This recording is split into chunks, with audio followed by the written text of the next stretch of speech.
All right, today we're going to talk a bit about what leadership is and what a leader is. Leadership is what a leader does, the behaviors that lead to influence and change. It's not just about leading your followers, it's not just mentoring or minion making. Now, a leader is someone who does leadership. Leaders lead.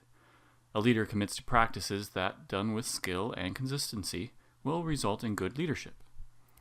And in order to explain the multi-dimensional nature of leadership and what a leader is or who a leader is, there are, two conceptual models that we're going to look at. And they're pretty important for understanding a broader way of seeing leadership.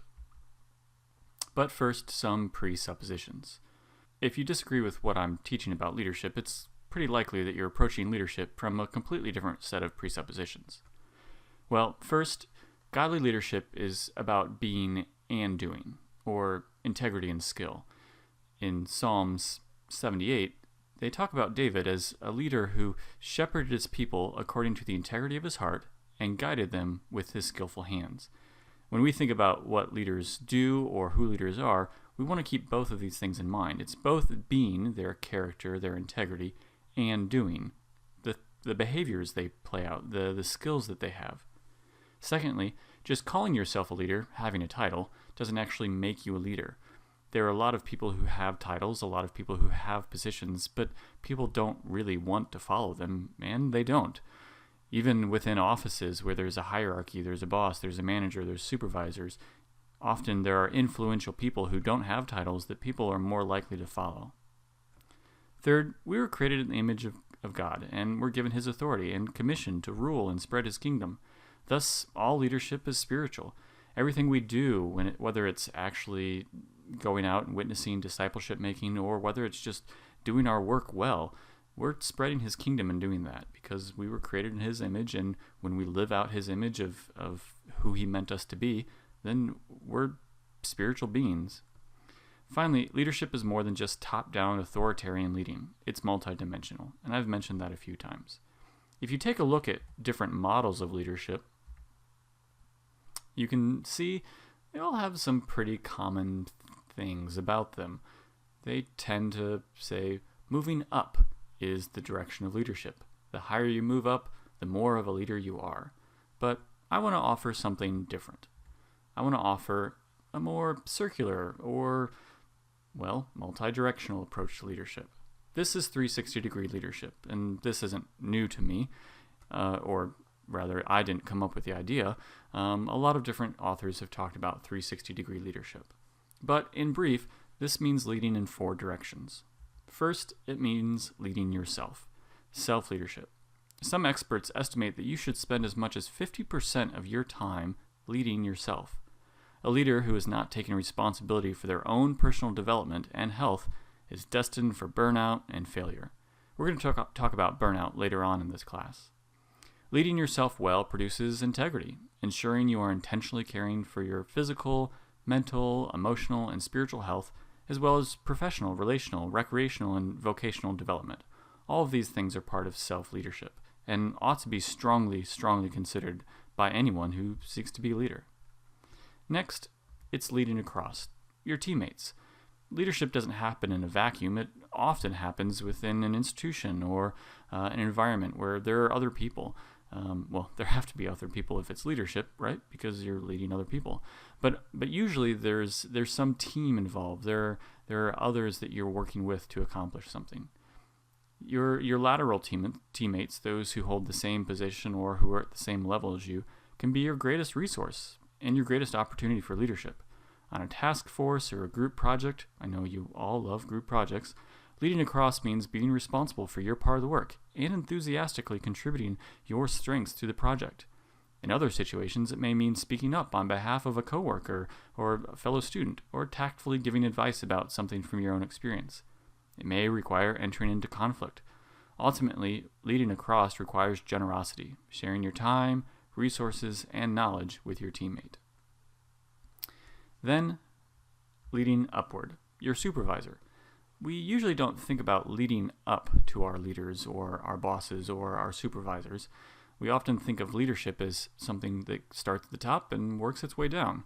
But one of the things I like about this model of leadership is that aside from being multi-directional and multi-dimensional, it helps us understand that followers have a role as leaders.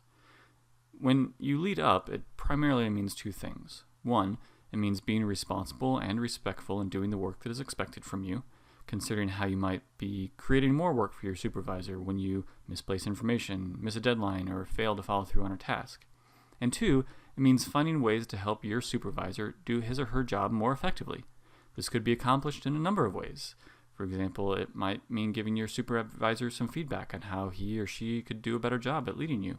Or it could be offering to assist your supervisor in doing something that's not really part of your job description. It's going above and beyond the call of duty and your job description to really help develop the entire institution or the entire organization or the entire group, not just what you directly oversee or have responsibility for. It's about thinking holistically. Finally, leading down. This is what we typically first think of when we think of leadership, but really I think it's the last thing that we should be preoccupied with. Obviously, we need to think about how well we're leading those who have been entrusted to us, but I think we need to first think about leading ourselves, then leading across, then leading up, and then finally leading down. Those who are under your care. Leading down effectively requires a balance of humility and courage. While we have a direct responsibility for leading well in this area, it is often best accomplished through competence in the other directions of leadership. If you've not led yourself well, the leadership you provide to those under you will be hollow or contrived. If you're not leading your supervisor well, then you may not be properly equipped to lead down either. We need to think about all these different directions when we think about leadership.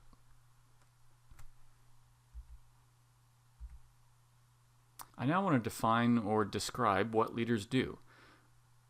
Leadership is a set of behaviors, and so we need to take a look at what those behaviors are. Now, every theory and every model that we're going to talk about talks about leadership as different sets of behaviors, and so you're going to see some here that overlap with what we're going to talk about and some that are kind of different. But it's my way of organizing leadership and the behaviors that leaders do. First, leaders grow continuously. This is much like what I just explained in leading self. A leader is a learner, and they're always increasing in knowledge and skill, wisdom, character, and ultimately in love.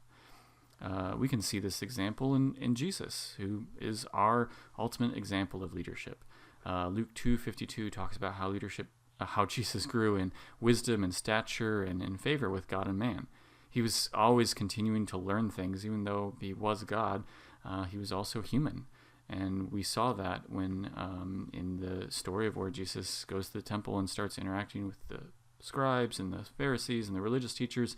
They're shocked at how much he knows because he's learning from them. So a leader is always looking for ways to grow. And it's important for you to think about, what are ways that I can grow? What are ways that I can personally develop? A leader recreates culture.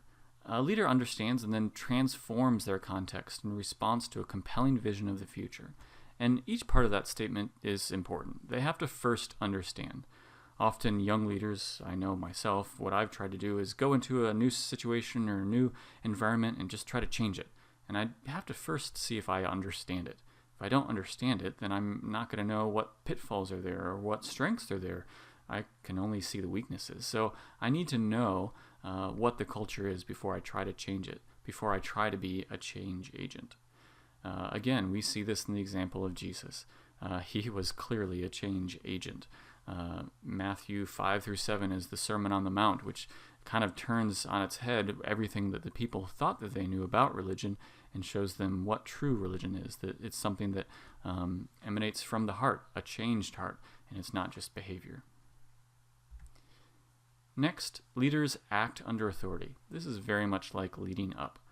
A leader willingly seeks and submits to accountability, feedback, and wise counsel in all leadership situations. A leader doesn't try to go at it alone. A leader doesn't try to do things his or her own way without seeking, hey, what's wise in this example or in this instance? In other words, a leader's a follower. That's not usually a word we think about when we think about leadership, but good leaders are first good followers. We see this again in the example of Jesus. Philippians talks about how he gave up everything. He set aside his ultimate authority as God when he became man and came to earth, and he chose to act under the authority of God. And when he was here on earth, he chose to act under the authority of man. So leaders act under authority. They are first good followers before they try to become good leaders. Next, leaders collaborate generously. A leader values and pursues others for inclusivity, encouragement, interdependence, and shared goals. Again, they don't try to do things on their own. Hopefully you're hearing that as a constant theme, that leaders are not just independent people who do things all by themselves. They have to have other people. Leadership is a relationship, and collaborating generously and helps reinforce that relationship. They seek other people out for their strengths. They recognize they can't do everything on their own. They need the strengths, they need the gifts, they need the talents of others. So a leadership is a teammate. We see this in Jesus as he sought out disciples, as he sought to do ministry with other people. And when he sent out his disciples, he sent them out in twos and said, go together and preach the gospel and do this first together, and sought to equip them in that way. So leadership is about being a teammate. Good team players are good leaders. Finally, leaders empower others. This is much like I talked about earlier with leading down. A leader pursues and invests in others to equip them and develop their potential. A leader is a reproducer. This can be challenging for some leaders because they don't want to see other people rise up and take their place. They want to keep others in their place. They want the organization to be completely dependent on them as a leader. But that's not what leadership is. Leadership is about helping other people become leaders as well. When we talk about servant leadership later on, we're going to see that a servant leader is defined as one who helps create other servant leaders. And a good leader will empower others, their gifts, their talents, their strengths, and help them see places that they can lead. A good leader will lead themselves out of a job because they will enable others and empower others to do the things that leaders do. Not to take away their responsibility or to put their responsibility onto somebody else, but sometimes decisions can be made by others. Sometimes decisions can be made by a group, and helps create inclusivity in that way. So good leaders empower others. To help us remember the breadth of leadership responsibility, we often refer to 360-degree leadership. And to remember these practices that, done with skill and consistency, will result in good leadership, we refer to our G.R.A.C.E leader model. So you can see the clever acronym there. Grows continuously, recreates culture, acts under authority, collaborates generously, and empowers others. So this week, I want us to think about these two models, the 360-degree leadership model and the G.R.A.C.E leader model, and think about them in terms of Northhouse's definition of leadership. How are they similar? How are they different? If you're going to come up with your own definition, how might these two models help you broaden your own perspective or understanding of what leadership is? Look forward to seeing your definitions and thinking about what leadership is and is not, and what leaderships do and what leaders do and how we describe leadership, and look forward to interacting with you on the discussion board. If you have any questions, please let me know.